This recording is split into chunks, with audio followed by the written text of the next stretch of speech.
Poverty is not just the absence of money, it's often the presence of the wrong mindset, rehearsed daily until it becomes a lifestyle.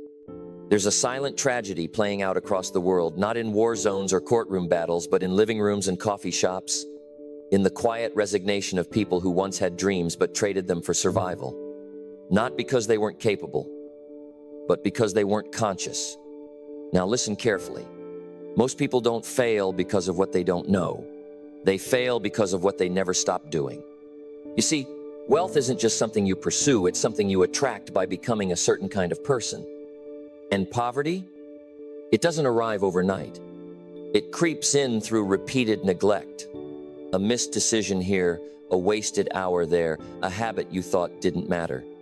Let me ask you a question. If your life continues on its current path, your habits, your thinking, your circle, where will it take you in 5 years?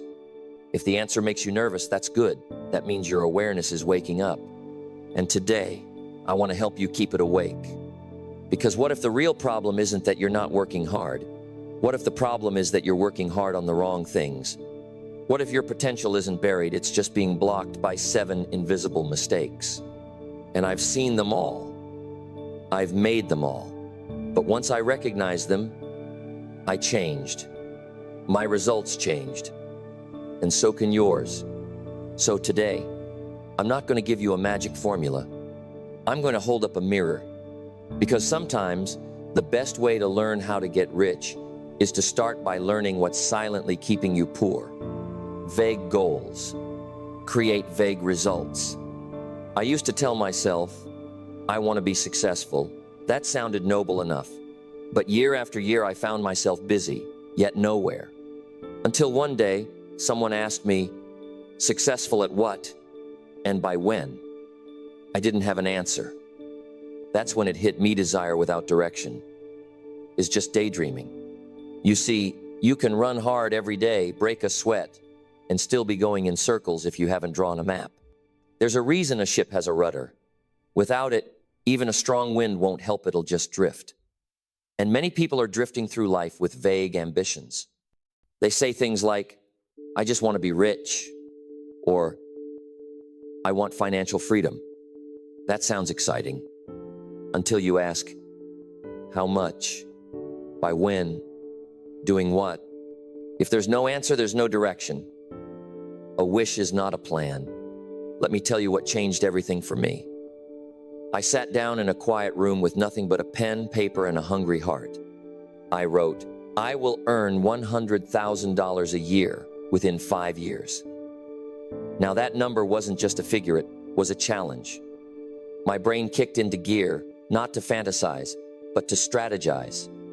I started thinking differently. How would a man earning 6 figures behave? What would he read? Who would he spend time with? What habits would he form? And then the magic began. When your goal is clear, your mind starts scanning the world for ways to make it happen. Suddenly, I noticed opportunities I had ignored for years because now I had something to measure them against. Clarity sharpens focus, and focus is what turns minutes into momentum.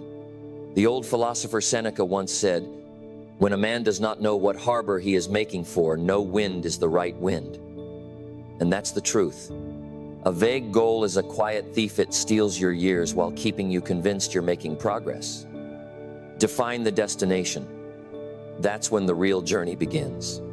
Poverty is often a daily ritual, not a sudden event. I used to think poverty was some dramatic thing, like a storm that hits overnight, leaving you ruined. But I've come to see something far more sobering. Poverty is rarely sudden. It's quiet. It's slow. It slips in through the cracks of your daily routine, sits down in your habits, and makes itself at home. You don't lose everything at once, you trade it piece by piece. A morning wasted here, a decision avoided there, a dollar spent thoughtlessly today, and another tomorrow. It's not the big mistakes that usually cost you, it's the little ones we repeat. That's what makes them dangerous. Because they don't shout, they whisper. They sound harmless. It's just a few dollars. I'll start next week. I deserve a break today. And before you know it, a year's gone, then 2. And you wonder, Why am I still in the same place? I remember a time I'd spend an hour every night watching television reruns, nothing educational, nothing inspiring, just noise. But I'd tell myself, I worked hard today. I deserve it. And maybe I did. But what I didn't see was what I was losing. Time, energy, a chance to build something. And if you waste an hour every day, you lose over 15 full days a year. That's 2 weeks you could have used to build a skill, read 5 books, or create a new income stream. On the flip side, wealth is also quiet. It doesn't come with fireworks. It begins with small discipline to save dollars, early mornings, a book instead of a show, and those daily choices, insignificant on their own, begin to compound. It's not glamorous, but it works. Solon, the wise Athenian, said, "He who has learned how to obey will know how to command." In the same way, he who has learned to master his small habits can one day master great wealth. But if you let the little things slide, you'll look back and realize you didn't fall into poverty, you walked there slowly. So don't just examine your dream sexum, your rituals, because what you do daily is the strongest prophecy of your future. Your circle is either your ladder or your cage. I used to believe that effort alone would determine how far I could go. That if I just worked hard enough, read enough, stayed disciplined enough, I'd rise. And yes, discipline matters. But there's something even more powerful than effort. Environment. The soil matters just as much as the seed.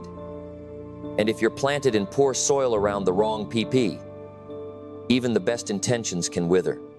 I remember sitting at a diner with some old friends from my early years. Great people, familiar faces. But as I started sharing my vision, me goals, my plans, I noticed something. The laughter wasn't supportive, it was dismissive. Don't get your hopes up, they said. Be realistic. That stuff's for people with connections. And I realized something important that night. Not everyone who smiles at you believes in you. Now listen, people don't have to be cruel to be limiting. Sometimes they're kind, warm, and well-meaning. But if their mindset is rooted in fear, in scarcity, in settling, that mindset will rub off on you. Slowly, quietly, and without you even realizing it, your standards start to shrink. Your ambition starts to dim. You stop aiming higher not because you changed, but because your surroundings convinced you it wasn't worth it. That's when I started making a different kind of decision. I didn't cut people off with judgment, I moved on with intention. I started spending time around thinkers, doers, builders. I listened to those who stretched my thinking, challenged my limits, made success seem normal, not rare. And something miraculous happened. My language changed. My expectations changed. I stopped apologizing for wanting more and started strategizing how to build it. Epictetus once said, "The key is to keep company only with people who uplift you, whose presence calls forth your best." And that's wisdom to live by. Because your circle is not just your social life, it's your future in disguise. It doesn't scream when you misuse it, it just quietly leaves, never to return. And the tragedy is that most people spend it like it's endless scrolling, watching, gossiping while their future sits on pause. Wealthy people see time differently. To them, every hour has weight. Every block of the day is a resource. Not because they're obsessed, but because they understand that life is traded for time, and time is traded for legacy. I once began measuring my days differently. Instead of asking, "What do I need to get done today?" I started asking, "What will move the needle?" I blocked out hours for thinking, for reading, for creating, not just for reacting. And something changed. My hours, though fewer in number, started producing more fruit. Focused time is fertile time. You plant ideas, you harvest results. Lao Tzu once said, "To say I don't have time is to say I don't want to." And it stings because it's true. Time reveals priorities. When someone says, "I can't find time to read," but they know every character in 5 shows, the issue isn't time, it's value. And here's a practical truth. Your calendar doesn't lie. Show me your daily routine, and I'll show you your future. Discipline doesn't mean you live like a robot. It means you become intentional. You trade random living for purposeful living, because one day, money can be replenished. But not this hour, not this morning, not today. Once it's gone, it's gone. Spend it wisely. Don't work harder on your job than you do on yourself. I remember in my early years, I was always chasing the next opportunity, the next job, the next raise. You can work like a machine, but if your thinking is outdated, your income will stay small. Money doesn't follow effort, it follows value. And value doesn't grow by accident. Socrates once said, "Employ your time in improving yourself by other men's writings, so that you shall gain easily what others have labored hard for." That's the shortcut most ignore. They try to earn more before they become more. But life doesn't work that way. A small container can't hold a large reward. You must stretch before you rise. I've met people who spend more time planning their vacations than planning their growth. More time chasing checks than building character. But checks fade. Character compounds. The man or woman who disciplines their thoughts, their habits, their inner world, that person becomes a magnet, not just to money, but to influence, to leadership, to opportunity. So ask yourself this simple question. Are you becoming someone wealth would want to visit or someone it would pass by unnoticed? Because jobs may come and go, trends will shift. But the person you become, that's what stays, and that's what pays. Let me leave you with this. Wealth is not a mystery, it's a mirror.